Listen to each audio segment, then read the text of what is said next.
एक दिन ऑस्कर को पता चलता है कि एल्फ्रेड और मारिया के बीच अफेयर चल रहा है, जहां पर मारिया एल्फ्रेड को दिलो जान से चाहती थी, लेकिन एल्फ्रेड मारिया को बस इस्तेमाल कर रहा था, जिसको जानने के बाद मारिया काफी दुखी हो जाती है और रोने लगती है। कहानी की शुरुआत में हम पोलैंड के एक खेत में एना नाम की एक औरत को काम करते हुए देख पाते हैं। तभी जोसेफ नाम का एक आदमी पुलिस ऑफिसर से भागते हुए उसके पास आता है और उस औरत को उसे छुपाने के लिए रिक्वेस्ट करने लगता है, जिस वजह से वो औरत उसे अपनी स्वर्ग के अंदर छुपा लेती है। थोड़ी देर बाद पुलिस ऑफिसर उसे ढूंढते हुए वहाँ पर आता है और एना से उसके बारे में पूछता है, लेकिन एना उन्हें बताती है कि जोसेफ उस तरफ भागा है, जिसके बाद वो पुलिस ऑफिसर जोसेफ को ढूंढने के लिए वहाँ से जाने लगते हैं। पर तभी एना जोर से चीख पड़ती है जैसे कि उसे किसी ने काटा, लेकिन वो पुलिस कांस्टेबल उसके ये सब कुछ करतूत को इग्नोर करके वहाँ से चले जाते हैं। जिसके बाद हम देखते हैं कि जोसेफ स्वर्ग से बाहर निकलता है और अपने पैंट के खिड़की को बंद करके एना के साथ वहाँ से जाने लगता है। इसके बाद से जोसेफ एना के साथ ही रहने लगता है और ऐसे ही और एक साल गुजर जाता है। वो दोनों अभी भी पुलिस से छुप कर रह रहे थे, लेकिन एक दिन पुलिस ऑफिसर जोसेफ को पकड़ लेते हैं और उसके ऊपर अंधाधुंध गोलियां चलाने लगते हैं, जिस वजह से जोसेफ पुलिस से बचने के लिए पानी में कूद जाता है और इसके बाद से वहाँ पर किसी को भी जोसेफ के बारे में कुछ भी पता नहीं चलता। कुछ लोगों को ऐसा लगता है कि जोसेफ पानी में डूबकर मर चुका है और कुछ लोग सोचते हैं कि जोसेफ वहाँ से अमेरिका भाग गया है और अमेरिका में एक आलीशान जिंदगी जी रहा है। दूसरी तरफ एना काफी मुश्किलों का सामना कर रही थी और बाजार में फल और सब्जी बेचकर किसी तरीके से अपनी और अपनी बेटी का पेट पाल रही थी। इधर उसकी बेटी एग्नेस अपने कजन जॉन से प्यार करती थी, लेकिन उसकी शादी एक जर्मन शेफ एल्फ्रेड के साथ हुई थी, जिस वजह से कुछ ही दिनों के अंदर वो एक बच्चे को जन्म देती है, जिसका नाम वो ऑस्कर रखती है। अब पैदा होने के बाद ऑस्कर रोना बंद नहीं कर रहा था, जैसे कि वो पैदा होना ही नहीं चाहता, लेकिन एग्नेस जब उसे 3 साल की उम्र में एक ड्रम देने का वादा करती है, तभी वो रोना बंद कर देता है। इसके बाद ऐसे ही 3 साल गुजर जाता है और ऑस्कर के 3 साल के बर्थडे पार्टी में एग्नेस उसे एक ड्रम गिफ्ट करती है, जिसको पाकर ऑस्कर काफी खुश हो जाता है और उस ड्रम को बजाने लगता है।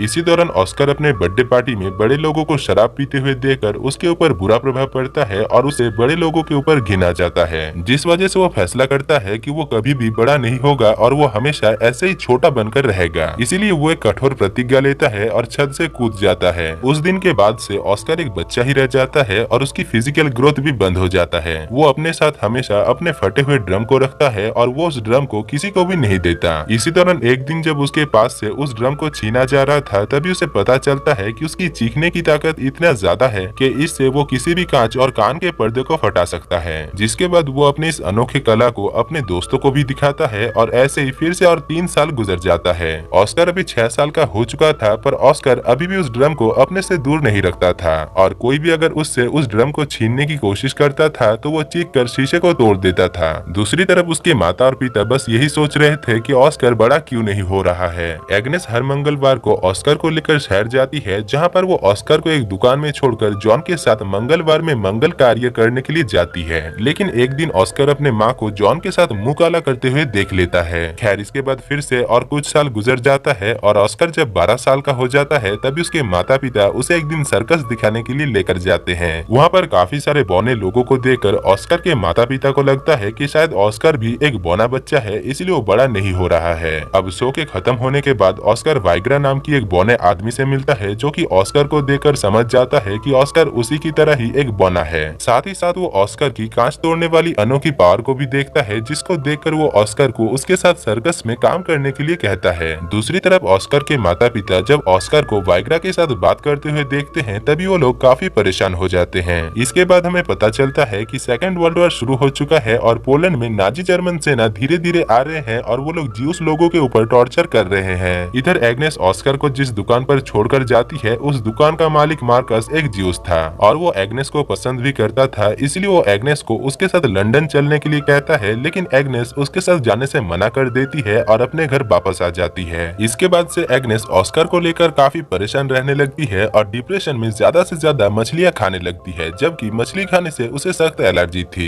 इसी दौरान हमें पता चलता है कि एग्नेस जॉन के बच्चे की माँ बनने वाली है, लेकिन वो इस बच्चे को लेना नहीं चाहती है। दूसरी तरफ एल्फ्रेड को इससे कोई भी फर्क नहीं पड़ रहा था कि इसकी बीवी के गोदाम में किसका सामान है और वो बस एग्नेस को जिंदा रखना चाहता था। लेकिन एग्नेस इस बोझ को लेकर जिंदा नहीं रह पा रही थी, जिस वजह से कुछ ही दिनों तक ऐसे ही मछलियाँ खाने के बाद मछली खाने की वजह से उसकी मौत हो जाती है। उसके फ्यूनरल में मार्कस भी आता है, लेकिन नाजी जर्मन लोग उसे वहाँ से धक्के मारकर निकाल देते हैं, क्योंकि वो एक ज्यूस था। थोड़ी देर बाद जब सभी लोग वहाँ से चले जाते हैं, तभी मार्कस एग्नेस के एक कब्र के पास आता है और एग्नेस को अपनी दिल की बात बताता है। इधर शहर में नाजी जर्मन लोग ज्यूस लोगों के ऊपर काफी अत्याचार कर रहे थे और वो लोग उनके घर और दुकान को जला देते हैं, जिस वजह से मार्कस भी डिप्रेशन में आकर जहर पीकर अपनी जान दे देता है। लेकिन मार्कस के मरने के साथ ही ऑस्कर के नए ड्रम पाने का सपना भी टूट जाता है, क्योंकि उस शहर में मार्कस इकलौता था जो ड्रम बनाता था। इसीलिए वो अपने पुराने ड्रम को ठीक करवाने के लिए जॉन के साथ जाता है और जॉन उसे अपने ऑफिस यानी पोस्ट ऑफिस लेकर जाता है।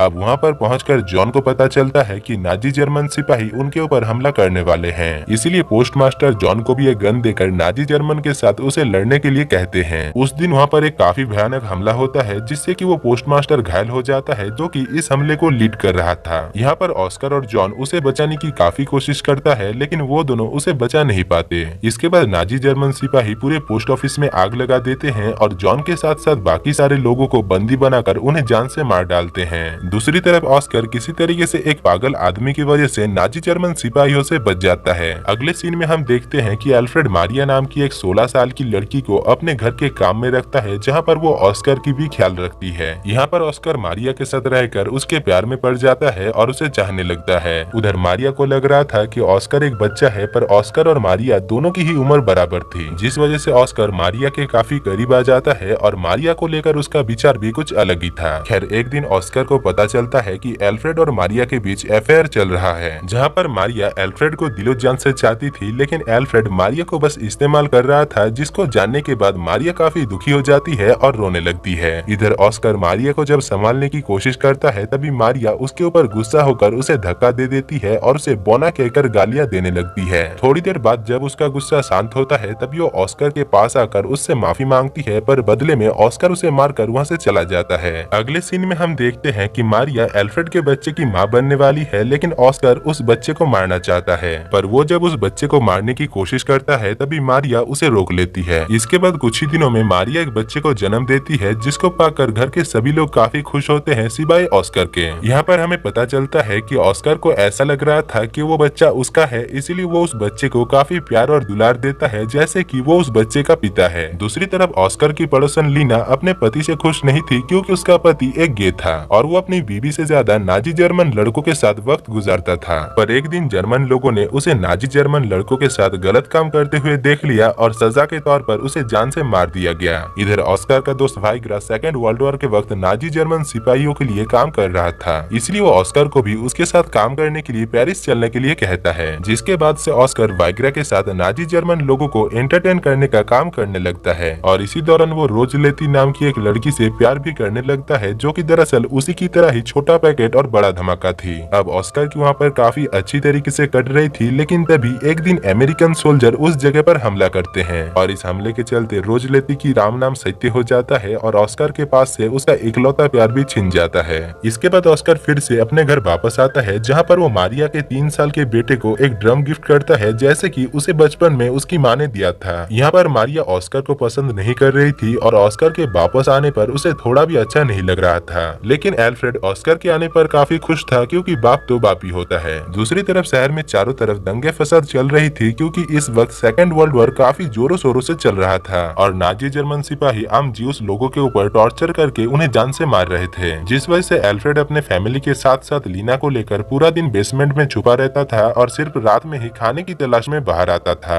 पर एक दिन कुछ नाजी जर्मन सिपाही उन लोगों को ढूंढते हुए बेसमेंट के अंदर आ जाता है और लीना के साथ जबरदस्ती करने लगता है। साथ ही साथ वो लोग एल्फ्रेड को भी उसका परिचय देने के लिए कहता है, लेकिन एल्फ्रेड उनसे झूठ कहता है और वो कहता है कि वो नाजी जर्मनी है। पर उन लोगों को एल्फ्रेड की बातों पर विश्वास नहीं होता और एल्फ्रेड के हुतिया हरकत करने पर वो लोग एल्फ्रेड को जान से मार डालते हैं। अगली सुबह मारियस नाम की एक ज्यूस आदमी एल्फ्रेड के दुकान पर आता है, जिसको उस जगह का नया मालिक बना दिया गया है। एल्फ्रेड के दुकान को अपने हाथ में लेने के बाद मारियस ने ही एल्फ्रेड के फ्यूनरल को संभाला, क्योंकि उसकी बीबी और बच्चे भी एक एक्सीडेंट में मर गए थे और वो अपने को खोने का दर्द जानता था। अब एल्फ्रेड के फ्यूनरल पर ऑस्कर को एहसास होता है कि वो पूरी तरीके से अनाथ है, इसलिए उसे फिर से बड़ा होना होगा, जिस वजह से वो अपने ड्रम को उस कब्र में फेंक देता है और तभी एक बच्चा उसके सर पर एक पत्थर मारता है, जिससे वो वहीं पर ही बेहोश हो जाता है। थोड़ी देर बाद एक आदमी ऑस्कर को चेक करने के लिए आता है और उसे चेक करने के बाद उसे पता चलता है कि ऑस्कर फिर से बड़ा होने लगा है, जबकि मैगी बनने में भी 2 मिनट का वक्त लगता है, पर उस आदमी को सब कुछ पता था। खैर इसके बाद अगले सीन में हम देखते हैं कि ऑस्कर मारिया के साथ उस देश को छोड़कर जा रहा था और इधर ए जो कि अभी काफी बूढ़ी हो चुकी थी, वो वहीं पर ही रुक जाती है। यहाँ पर ऑस्कर चिल्लाकर ट्रेन को रोकने की कोशिश करता है, पर तभी उसे पता चलता है कि उसके बड़े होने के साथ साथ अपने चिल्लाने की आवाज से कांच तोड़ सकता था, वो शक्ति भी उसकी चली गई है। और दोस्तों, इसी के साथ ही इस मजेदार मूवी की कहानी खत्म हो जाती है।